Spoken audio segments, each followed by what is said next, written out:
Good morning दोस्तों and नमस्कार। मैं हूं शिवम सिंघल, एग्री ट्रेनर। स्वागत करता हूं आप सभी लोगों का एक बार फिर से हमारे एग्री ट्रेनिंग प्रोग्राम में। दोस्तों, आज हम लोग एक बहुत ही इंपॉर्टेंट फसल की बात करने जा रहे हैं, जो कि है लहसुन की फसल। बहुत टाइम से आप लोगों ने कमेंट बॉक्स में भी देखा होगा, बहुत ज़्यादा रिक्वेस्ट आ रही थी लहसुन की फसल के लिए। बहुत इंपॉर्टेंट फसल है, तो स्पेशली आज मैंने लहसुन के ऊपर वीडियो बनाई है कि कैसे हमें वेस्टीज के एग्री प्रोडक्ट्स को इसमें यूज़ कर सकते हैं। तो इससे पहले कि हम स्टार्ट करें, अगर आपने चैनल को सब्सक्राइब नहीं किया तो सब्सक्राइब कर लीजिए एंड बेल आइकन को प्रेस कर लीजिए, जिससे कि लेटेस्ट नोटिफिकेशंस आपको प्राप्त होते रहें। तो आइए अब हम लोग स्टार्ट करते हैं कुछ बेसिक्स के साथ। लहसुन हमारे देश में मसालों के तौर पे अचार, चटनी इत्यादि में स्वाद बढ़ाने के लिए यूज किया जाता है और बहुत ही पॉपुलर एक इसको फसल मान सकते हैं, क्योंकि गार्लिक जो है वो आज उतना ही पॉपुलर है जितना कि जिंजर है या फिर जितना कि ओनियन है। उसी प्रकार से इसको हमारे डेली के खाने में यूज किया जाता है। जहां तक इसके बात करें तो इसमें गांठ की तरीके से एक बल्ब होता है, बल्ब बोल सकते हैं हम उसको, और छोटी छोटी कलियां रहती हैं, और उन्हीं कलियों को हम आगे जाके लहसुन की फसल उगाने के लिए भी प्रयोग करते हैं बीज के तौर पे। अगर प्रोडक्शन की बात करें तो हमारे देश में महाराष्ट्र, आंध्र प्रदेश, उत्तर प्रदेश, गुजरात, ये कुछ ऐसे स्टेट्स हैं जहाँ पे कि अच्छी मात्रा में लहसुन की फसल उगाई जाती है। और सीजन्स की बात करें तो हमारे देश में इसको खरीफ के सीजन में भी लगाया जाता है और रबी के सीजन में भी लगाया जाता है, डिपेंडिंग कि हम किस क्षेत्र की बात कर रहे हैं। जैसे कि आंध्र प्रदेश, बिहार, हरियाणा, उत्तर प्रदेश, उड़ीसा, पंजाब, उत्तराखंड, राजस्थान, बंगाल और कुछ पहाड़ी क्षेत्र जो हैं, वहाँ पे इसको रबी के सीजन में लगाया जाता है। और दूसरी तरफ तमिलनाडु, कर्नाटका, महाराष्ट्र, गुजरात, मध्य प्रदेश और छत्तीसगढ़, ये कुछ स्टेट्स हैं जहाँ पे खरीफ में भी लगाया जाता है और साथ ही साथ उसको कुछ क्षेत्रों में रबी के सीजन में भी लगाया जाता है। तो दोनों ही सीजन में ये फसल लगाई जाती है। और ये जो टाइम अभी चल रहा है, इस टाइम पे हम देखेंगे कि कुछ जगहों पे इसको लगा लगा दिया गया होगा लहसुन की फसल को, और कुछ क्षेत्रों में इसको अभी भी लगाने की तैयारी चल रही होगी। तो हम आज की ट्रेनिंग का भरपूर फायदा वहाँ पे उठा सकते हैं। जहाँ तक मिट्टी की बात है तो डिफरेंट टाइप ऑफ सॉइल में इसको उगाया जाता है, पूरे इंडिया में फसल हो जाती है।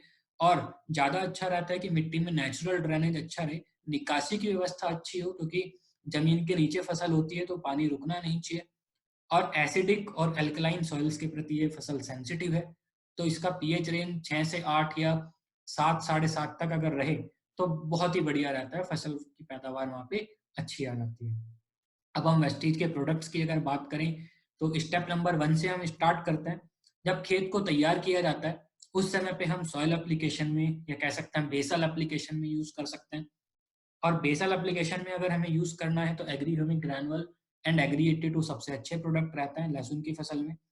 मिट्टी में अगर हमें प्रयोग करना है तो 1 एकड़ के लिए 5 किलो ह्यूमिक ग्रैनुअल और 150 ml एग्री 82 हम यूज कर सकते हैं वहाँ पे। हम इसको शुरुआत में ही जब गोबर की खाद डाली जा रही है, फार्म यार्ड मैन्योर, उसके साथ भी मिला के डाल सकते हैं। हम साथ ही साथ इसको डीएपी के साथ मिला के भी डाल सकते हैं। अगर कोई गोबर की खाद नहीं डाल रहा है या डाल चुका है तो डीएपी के साथ मिला के डाल सकते हैं। ये वाला जो पर्टिकुलर स्टेप है ये हमारी मिट्टी की उपजाऊ क्षमता को बढ़ाने का काम करता है, उसको भुरभुरा बनाता है, पोरस बनाता है। साथ ही साथ हमारी मिट्टी की वाटर होल्डिंग कैपेसिटी अर्थात जल धारण करने की क्षमता को भी इम्प्रूव करने का काम करता है। इसके बाद स्टेप 2 की अगर बात करें तो उसको हम बोलेंगे सीड ट्रीटमेंट या फिर क्लाउड ट्रीटमेंट। क्लाउड ट्रीटमेंट इसलिए क्योंकि यहाँ पे हम कह सकते हैं कि बीज नहीं होता है, यहाँ पे एक्चुअली में कलियां होती हैं छोटी-छोटी, जिनको कि हम लगाते हैं फसल उगाने के लिए। और फसल में फूल तो आता ही नहीं है तो बीज तैयार नहीं हो पाता। कलियों से हम इसको लगाते हैं, तो उन्हीं का हम ट्रीटमेंट भी कर सकते हैं। उनका ट्रीटमेंट करने के लिए हम एग्री ह्यूमिक और एग्री प्रोटेक्ट का प्रयोग कर सकते हैं। इसका ट्रीटमेंट करने के लिए हमें एग्री ह्यूमिक और एग्री प्रोटेक्ट का एक घोल बनाना पड़ेगा। 1 लीटर पानी में हम 5 ml ह्यूमिक, 10 ग्राम प्रोटेक्ट प्रयोग कर सकते हैं। और घोल अगर बनाने के बाद हम जो कलियां हैं उसको उसमें डिप कर सकते हैं 15 से 20 मिनट के लिए। बाद में उनको निकाल के छाया में, हवा में सुखा सकते हैं 1.5 से 2 घंटे के लिए, और उसके बाद उनको लगा सकते हैं। तो सीड ट्रीटमेंट या क्लाउड ट्रीटमेंट करना बहुत अच्छा रहता है, क्योंकि ट्रीटमेंट करने के बाद होता क्या है, एक तो जर्मिनेशन बहुत अच्छा हो जाता है, उसकी ग्रोथ हमें शुरुआत से अच्छी मिलती है, और साथ ही साथ जो हमारी फसल है वो बीज जनित जो फफूंद की बीमारियां होती हैं उनसे बच पाती है। तो बीमारियों से भी बचाने के लिए जो सीड ट्रीटमेंट है वो बहुत ही कारगर साबित होता है। इसके बाद स्टेप नंबर 3 की अगर बात करें तो ये यूज किया जाता है जब जर्मिनेशन के बाद फसल लगभग 25 से 35 दिन की हो चुकी होती है और उस समय तक किसान आमतौर पे निराई गुड़ाई कर चुका होता है, खेत में पानी भी लगा चुका होता है और वहां पे हम एग्री ह्यूमिक, एग्री प्रोटेक्ट और एग्री 82 का स्प्रे करवा सकते हैं। 15 लीटर के टैंक से अगर हम स्प्रे कर रहे हैं तो वहां पर हम 30 ml ह्यूमिक, 30 ग्राम प्रोटेक्ट और 10 ml एग्री 82 का प्रयोग कर सकते हैं 15 लीटर के टैंक में। और डिपेंडिंग कि उसका क्षेत्रफल कितना है खेत का, उसमें हम देख सकते हैं कि कितने हमारे टैंक लगने वाले हैं। ये वाला जो स्टेप है ये बहुत इंपॉर्टेंट है फसल की वेजिटेटिव ग्रोथ को इम्प्रूव करने के लिए, उसकी जड़ों के विकास को अच्छा करने के लिए। और क्योंकि लहसुन की फसल में आगे जाके फंगस की भी कुछ बीमारियां दिखाई देने लगती हैं, तो स्पेशली लहसुन की फसल में प्रोटेक्ट का स्प्रे करना अच्छा होता है जब फसल लगभग 30 दिन की हो चुकी है। तो यहाँ पे प्रोटेक्ट का स्प्रे बहुत इंपॉर्टेंट रहता है फसल की इम्यूनिटी बूस्ट करने के लिए या उसके टॉलरेंस पावर बढ़ाने के लिए, ताकि उसमें किसी प्रकार की फफूंद जनित बीमारियां ना आ पाए। फिर स्टेप नंबर 4 की अगर हम बात करें तो ये यूज होता है जब फसल जर्मिनेशन के बाद 45 से 55 दिन की हो चुकी है और यहाँ पर हम 15 लीटर के टैंक से अगर स्प्रे करना चाहते हैं तो एग्री नैनोटेक, एग्री गोल्ड और एग्री 82 का स्प्रे करवा सकते हैं, जिसकी डोज 30 ग्राम नैनोटेक, 20 ग्राम गोल्ड और 10 ml 82 रहती है 15 लीटर के टैंक से अगर हम इसको स्प्रे कर रहे हैं तो। और ये वाला स्प्रे लहसुन के साइज को, उसके शेप को, उसकी क्वालिटी को इम्प्रूव करने का काम करता है, उसकी चमक को बढ़ाने का काम करता है, उसकी स्टोरेज लाइफ या फिर हम कहेंगे कि शेल्फ लाइफ को इम्प्रूव करने का काम करता है, जिससे कि हम ज्यादा दिन तक उसको यूज कर पाए। और इसका फायदा ये होता है कि हमें उसके रेट अच्छे मिल पाते हैं और हमारी फसल अच्छे रूपों में बिक पाती है। ये 4 स्टेप हमें कम से कम करने ही चाहिए अगर हम चाहते हैं कि हमारी फसल की पैदावार भी अच्छी निकले और उसकी क्वालिटी भी अच्छी निकले। उसके बावजूद अगर हमें लगता है कि अभी फसल में कोई कमजोरी है या कोई व्यक्ति शुरुआत से यूज नहीं कर पाया था, तो जो स्टेप नंबर 5 है वो यूज होता है जब फसल 70 से 80 दिन की हो चुकी होती है जर्मिनेशन के बाद। और यहाँ पे अगर हमें जरूरत महसूस होती है तो हम स्टेप नंबर 4 को ही रिपीट कर सकते हैं। यहाँ पे भी हम एग्री नैनोटेक, एग्री गोल्ड और एग्री 82 का प्रयोग करेंगे।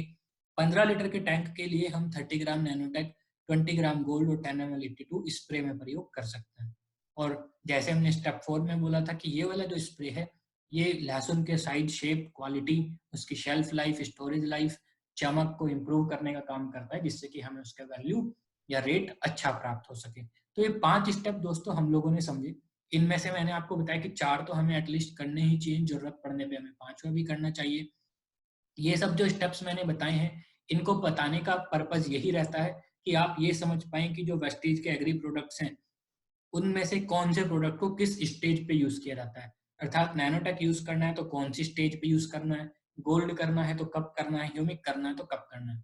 अब आपको इनमें से कौन कौन से प्रोडक्ट यूज करने हैं वो आपको डिपेंड करता है कि आप किस प्रकार का रिजल्ट चाहते हो या आप अ, कितना आप वहाँ पे लगाना चाहते हो, कितना आपका बजट है। सो उसके अकॉर्डिंग आप डिसाइड कर सकते हैं। बट जो सबसे मेन चीज है समझने की वो यही है कि कौन भी प्रोडक्ट अगर आप लगा रहे हो तो उसको लगाना किस टाइम पे है और कितनी मात्रा में है। सो आई होप दोस्तों आज की इन्फॉर्मेशन आप लोगों को बहुत ही अच्छी लगी होगी। आप इसको यूज कर पाएंगे, किसानों के बीच में प्रोडक्ट को पहुंचा पाएंगे। आज के लिए इतना ही। बहुत बहुत धन्यवाद। Thank you very much and नमस्कार।